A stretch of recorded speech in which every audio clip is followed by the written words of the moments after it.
बच्चों अब हम 2C एक्सरसाइज का नेक्स्ट क्वेश्चन देखेंगे।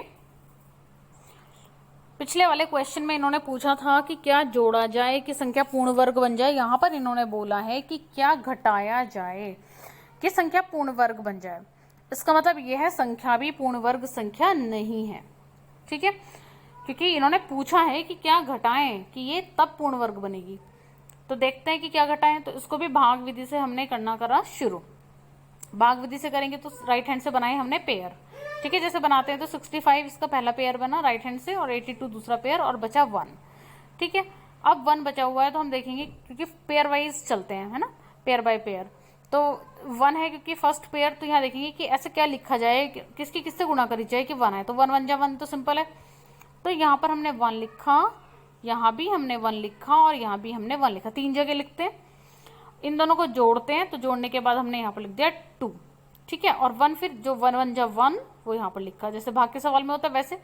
और फिर यहाँ से ये दोनों हो गए कैंसिल, 1 से 1 कैंसिल।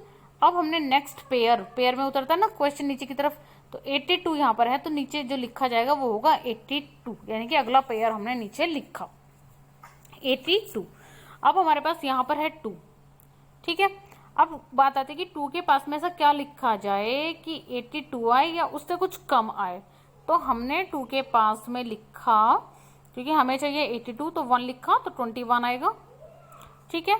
2 लिखेंगे 2 के पास में, तो जब 2 के पास में 2 लिखा तो आया 44।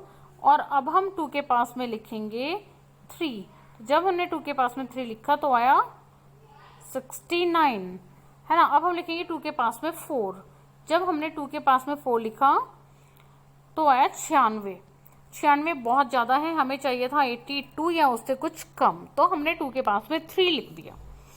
जब हमने 2 के पास में 3 लिखा तो 3 तिया 9 यहाँ पर और 3 दूनी 6, ठीक है, हमें मिला 69। और फिर हमने क्योंकि यहाँ 3 लिखा है तो 3 यहाँ भी और यहाँ भी आएगा, तीनों जगह आएगा। और इन दोनों को करेंगे ऐड करते 3 और 3 हो गया 6 और 1 2 जो है वो पहले वाला एज इट इज लिख दिया। अब बाहर हमारे पास है 26 और अंदर हमारे पास है यहाँ पर बचा हुआ 13 और अगला जोड़ा जो हमने नीचे लिखा है 65।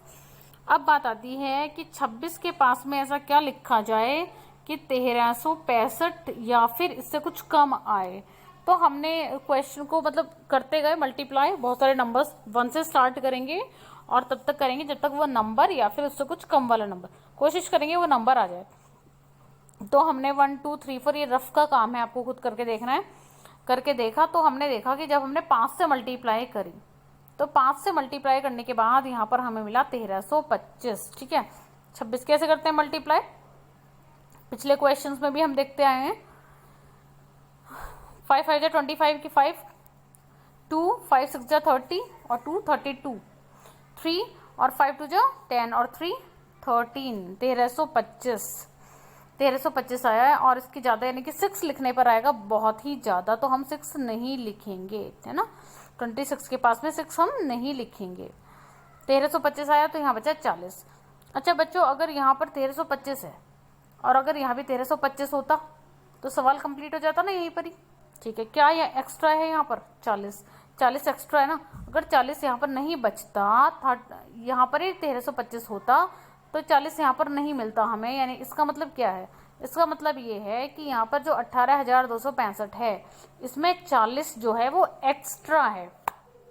अब इन्होंने पूछा है कि क्या घटाएं, तो 40 ही घटा दें क्योंकि जो एक्स्ट्रा है उसे ही घटा दें। तो हम लिखेंगे यहाँ पर अतः 40 घटाने पर जो शेषफल आएगा वो पूर्ण वर्ग बन जाएगा, क्योंकि अगर यहाँ 40 नहीं होता तो सवाल पूर्ण वर्ग संख्या बन चुका होता। तो इसीलिए लिखेंगे कि इस संख्या ने 18,265 में से 40 घटाने पर शेषफल जो है वो पूर्ण वर्ग बन जाएगा। नेक्स्ट क्वेश्चन है 5 अंकों की बड़ी से बड़ी संख्या। बच्चों लास्ट क्वेश्चन है इस एक्सरसाइज का। बड़ी से बड़ी पूर्ण वर्ग संख्या बताओ। बच्चों 5 अंकों की बड़ी से बड़ी संख्या तो हमें पता है 9,999 है, ठीक है, 5 अंकों की बड़ी से बड़ी। लेकिन इन्होंने ये संख्या नहीं पूछी, इन्होंने पूछा बड़ी से बड़ी पूर्ण वर्ग संख्या जो पूर्ण वर्ग हो। तो इसको भी हम भाग विधि से वर्गमूल निकालेंगे। वर्गमूल निकालने के बाद आप देखेंगे कुछ शेष बचेगा, तो जो शेष बचेगा हम लिख देंगे ये एक्स्ट्रा है, क्योंकि अगर शेष नहीं बचता तो ये खुद ही एक पूर्ण वर्ग संख्या होती। और अगर शेष बचा है इसका मतलब ये संख्या एक्स्ट्रा है इसमें, तो ये अगर इसमें से घटा दी जाए तो बची हुई संख्या क्या होगी, पूर्ण वर्ग संख्या होगी। तो क्या करेंगे, 99,999 में से जो बचा है 143 बचा हुआ है, जो कि बचना नहीं चाहिए था, तो इसका मतलब संख्या पूर्ण वर्ग नहीं है, तो इसको घटा देंगे यहाँ से। तो घटाने के बाद हमें मिला 99,856। ठीक है, तो हम बोलेंगे कि 99,856 बड़ी से बड़ी 5 अंकों की पूर्ण वर्ग संख्या है। ठीक है।